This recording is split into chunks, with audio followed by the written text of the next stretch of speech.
ketemu lagi ya teman-teman, masih dalam seri emosi, mengenal emosi, bukunya dari Cigo Watidi begitu ya.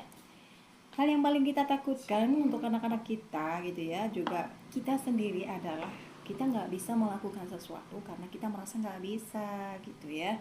Dan sesungguhnya rasa kita tidak bisa itu yang akan menghalangi kita bertumbuh. Kenapa? Karena kita akan merasa belajar itu sia-sia. Padahal teman-teman gitu ya, apapun yang kita lakukan, lakukan saja. Karena kita nggak pernah tahu hasil di akhirnya seperti apa. Bisa jadi apa yang kita takutkan sekarang karena kita ngerasa nggak bisa, begitu kita mencoba hasilnya luar biasa. Dan itu semua atas izin Allah tentunya. Nah sekarang kamu akan baca ini ya. Kalau kita bisa pasti atasnya gimana teman-teman? Seneng ya. Kalau kemarin kita nggak bisa cuci tangan, terus sekarang udah bisa cuci tangan sendiri. Seneng nggak ya?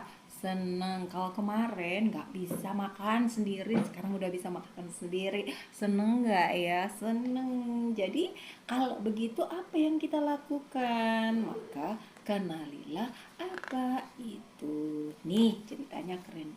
Kring kring kring ada sepeda, sepedaku roda dua, aku dapat dari ayah karena rajin belajar. Wah.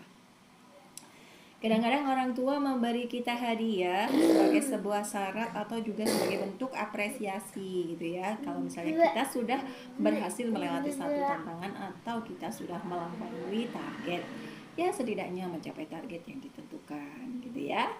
Nah, di sini kita akan berkenalan dengan seorang anak perempuan yang suka dikuncir dua gitu ya, dikepang gitu. Dia suka sekali bersepeda. Beberapa hari tuh papanya ngajarin terus gitu ya, mulai dari dorong terus kemudian dicoba deh dia berulang kali sampai pada akhirnya dia bisa. Senang sekali. Nah, saking senangnya dia meluapkan rasa sayangnya ke ayah. Dia mencium ayahnya, cium papa ya. Anak-anak tuh kadang nanya, aku nggak punya papa, tapi aku punya bapak. Ya sama ya, ayah, bapak, papa. Nah, terus kemudian juga dia merasa nggak sabar, ingin bercerita kepada mamanya. Akhirnya dia pulang dengan hati. La la la la la la la la la la la la. Duh, senang sekali gitu ya. Mama, akhirnya aku bisa bersepeda. Senyumnya sangat cerah, mengembang gitu ya. Dunia menjadi terang buat dia. Nah, dia membayangkan nih mulai bersepeda sepanjang hari pasti seru. Dia juga terus bercerita kepada papa, mama tentang apa yang dirasakannya saat dia bisa bersepeda. Dan mama papanya mendengarkan kawan-kawan. Tahu nggak, salah satu bentuk apresiasi terbaik dari orang tua adalah mendengarkan cerita anak gitu ya. Jadi jangan potong anak kita ketika bercerita, kecuali memang ada hal urgent yang harus kita lakukan. Sama saya juga nggak sempurna gitu ya. Terus kemudian saat malam tiba, bahkan si kepang dua itu merasa nggak bisa tidur karena saking excitednya gitu ya. Keesokan harinya dia kembali bersepeda. Mama memintanya untuk berhati-hati. Ore, dia pun bersepeda riang sekali. Bersepeda terus.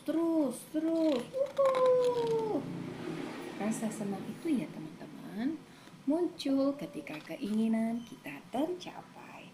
Perasaan itu membuat hari-hari yang kita miliki menjadi lebih indah dan bersemangat. Jadi teman-teman jangan khawatir dengan kata tidak bisa. Selama kita belum mencoba berarti kita belum tahu apakah kita bisa atau tidak. Jadi selamat mencoba apapun aktivitas baru buat kalian. Terima kasih. Assalamualaikum warahmatullahi wabarakatuh. Dah.